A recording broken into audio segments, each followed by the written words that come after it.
नमस्कार, हिमाचल समाचार में आपका स्वागत है। आज के मुख्य समाचार। प्रदेश सरकार जायका के सहयोग से स्वास्थ्य क्षेत्र को सुदृढ़ करने के लिए कर रही दृढ़ प्रयास।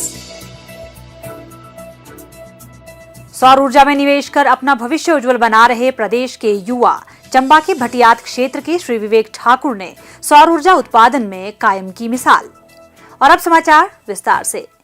मुख्यमंत्री ठाकुर सुखविंदर सिंह सुक्खू के कुशल नेतृत्व में राज्य सरकार प्रदेशवासियों को गुणवत्तापूर्ण चिकित्सा सुविधाएं उपलब्ध करवाने के लिए प्रतिबद्ध है। इस दिशा में स्वास्थ्य अधोसंरचना को सुदृढ़ करने को विशेष प्राथमिकता प्रदान की जा रही है।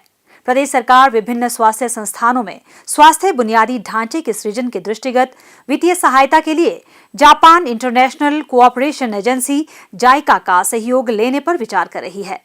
इस पहल के लिए प्रस्तावित वित्तीय परिव्यय 2,835 करोड़ रुपए है। राज्य सरकार ने प्रदेश में त्रिस्तरीय स्वास्थ्य देखभाल के बुनियादी ढांचे के लिए 1,620 करोड़ रुपए आवंटित करने की योजना बनाई है, जिसमें 1,010 करोड़ रुपए के अपेक्षित वित्तीय परिव्यय से हमीरपुर, चंबा और नाहन में नए चिकित्सा महाविद्यालयों को सुदृढ़ करना शामिल है। डॉक्टर राधाकृष्णन राजकीय चिकित्सा महाविद्यालय हमीरपुर में कैंसर से संबंधित सुपर स्पेशलिटी सेवाएं प्रदान करने के लिए पर्याप्त स्वास्थ्य बुनियादी ढांचा विकसित करने पर 400 करोड़ रुपए व्यय किए जाएंगे। सरकार नर्सिंग शैक्षणिक ढांचे को सुदृढ़ करने और नए चिकित्सा महाविद्यालयों में उच्च गुणवत्ता युक्त नैदानिक क्षमता के लिए 60 करोड़ रुपए की अतिरिक्त धनराशि के लिए जायका से विचार विमर्श कर रही है। प्रदेश में द्विस्तरीय स्वास्थ्य देखभाल बुनियादी ढांचे को सुदृढ़ करने के लिए प्रदेश सरकार जायका के वित्त पोषण से 1,215 करोड़ रुपए आवंटित करने का प्रस्ताव कर रही है। इसमें प्रत्येक चिकित्सा खंड में नागरिक अस्पतालों में द्विस्तरीय देखभाल सुविधा जैसे सीटी स्कैन व आधारभूत ढांचे के लिए 988 करोड़ रुपए शामिल है। इसके अतिरिक्त सेकेंडरी केयर सुविधाओं को सुदृढ़ करने के लिए 135 करोड़ रुपए प्रस्तावित है तथा 92 करोड़ रुपए अन्य नागरिक अस्पतालों व सामुदायिक स्वास्थ्य केंद्रों के रखरखाव और डायग्नोस्टिक पावर बैकअप और अस्पताल प्रबंधन सूचना प्रणाली को सुदृढ़ करने के लिए प्रस्तावित है।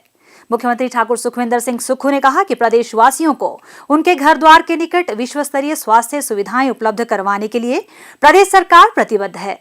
हमारा लक्ष्य स्वास्थ्य क्षेत्र में अत्याधुनिक तकनीक को बढ़ावा देना है और इस क्षेत्र के सुदृढ़ीकरण के लिए धन का अभाव आड़े नहीं आएगा। प्रदेश सरकार जल विद्युत, हाइड्रोजन और सौर ऊर्जा का दोहन कर हिमाचल को वर्ष 2025 तक देश का पहला हरित ऊर्जा राज्य बनाने की दिशा में कार्य कर रही है। सौर ऊर्जा उत्पादन को स्वरोजगार के रूप में अपनाने वाले युवाओं को प्रदेश सरकार अनेक प्रोत्साहन प्रदान कर रही है, जिसके फलस्वरूप अनेक युवा इस क्षेत्र में आगे बढ़ रहे हैं। जिला चंबा के भटियात विधानसभा क्षेत्र के मेल गांव के होनहार युवा श्री विवेक ठाकुर ने सौर ऊर्जा में निवेश कर अपना भविष्य उज्जवल बनाया है। स्नातक तक शिक्षा ग्रहण करने के बाद श्री विवेक ठाकुर ने नौकरी की तलाश शुरू की। इस दौरान उन्हें विभिन्न माध्यमों से सौर ऊर्जा के बारे में जानकारी प्राप्त हुई। इस क्षेत्र में रुचि बढ़ने पर उन्होंने निजी बंजर भूमि में सामूहिक रूप से हिम ऊर्जा की योजना के तहत ground mounted solar power plant स्थापित किया। 500 किलोवाट क्षमता के आदित्य अक्षय सोलर प्लांट से वह अच्छी आय प्राप्त कर रहे हैं और 4 लोगों को रोजगार भी दिया है। इस सोलर प्लांट की खास बात यह है कि इससे बिजली सीधी ऑन ग्रिड से राज्य विद्युत बोर्ड को भेजी जा रही है। ये प्रोजेक्ट हमारा गांव मेल, डिस्ट्रिक्ट चंबा, हिमाचल प्रदेश में लगा है। हिम ऊर्जा में अप्लाई करने के दौरान ये प्रोजेक्ट हमें सैंक्शन हुआ, जिसमें कि थ्रू आउट हिमाचल के 20 मेगावाट तक प्रोजेक्ट अलॉट होने थे और ये डिस्ट्रिक्ट चंबा का फर्स्ट प्रोजेक्ट है जो यहाँ पर मेल गांव में लगा है।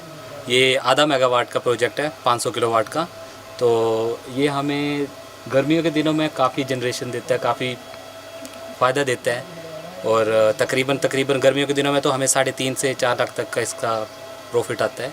और साथ में इसमें हमने 3 से 4 लोगों को, लोकल्स को ही आजीविका प्रोवाइड करवाया और साथ में ये 25 ईयर तक हिमाचल स्टेट गवर्नमेंट इलेक्ट्रिसिटी के साथ हमारा पीपीए हुआ है और जिसमें कि वो पर यूनिट हमसे 3.38 के हिसाब से परचेज़ कर रहा है, जो कि 25 ईयर तक वो परचेज़ करेगा और ये काफ़ी अच्छा है।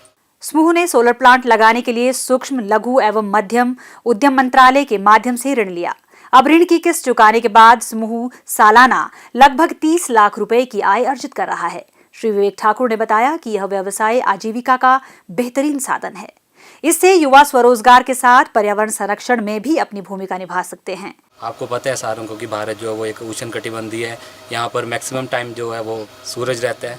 उसके हिसाब से ये काफ़ी अच्छा प्रोजेक्ट है और नए युवकों के लिए और एक अपने पर्यावरण को बचाने के लिए हम इस ओर जा सकते हैं, ताकि हम जो कार्बन एमिशन है वो कम से कम करके इस तरह हम अपना इलेक्ट्रिसिटी जो है वो प्रोड्यूस करें, ताकि हम अपना एनवायरनमेंट बचाएं।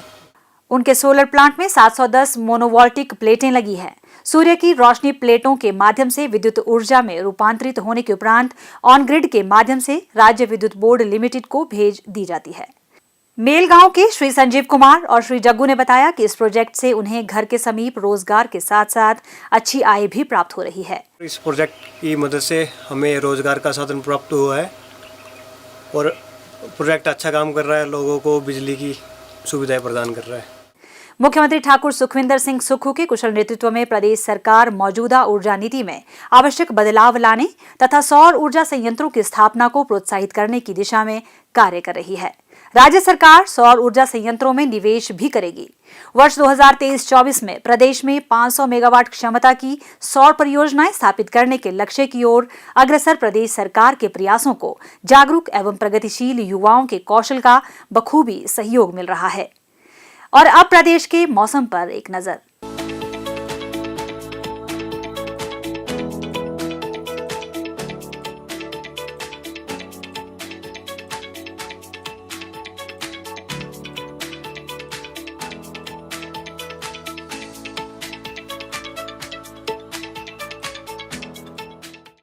हिमाचल समाचार देखने के लिए सब्सक्राइब करें YouTube channel information and public relations department HP, follow करें ट्विटर @DPRHP, लाइक करें Facebook page information and public relations department Himachal Pradesh, visit करें वेबसाइट www.himachalpr.gov.in।